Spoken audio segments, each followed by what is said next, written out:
Hi, hello. Madam, magpa-check up ka ha, namumutla ka. Na, Ah, na. Nasuntok ka? Oh, wala. Anong palala mo napipili mo, ma'am?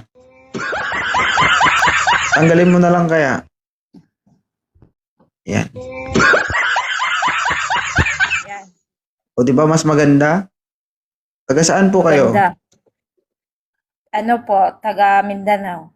Pakilapag po ng cellphone mo, huwag ka umiyak. Parang naiiyak ka na eh. Opo. Oo. Huwag kang tabahan na. Kaya hindi pa nag-uumpisa ang investigasyon. Ganon. Hello po, Ano mo? idol. Ayusin mo muna yung camera mo. Dali.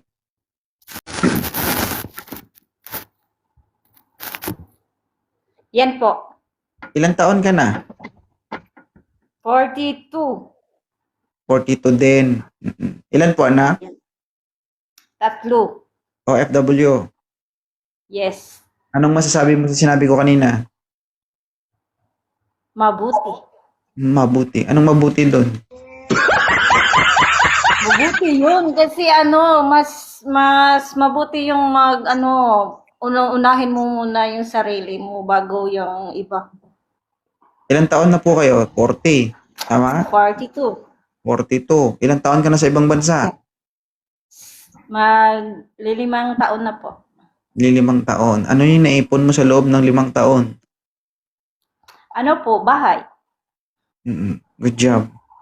So, okay ka naman. Okay. Okay na okay. Bakit ka nandito ngayon? Naghahanap. Kasal ka po? Opo, kasal. But matagal na ang hiwalay. Ay, tulog. Kapag kasal, matulog, huwag maghanap. Okay?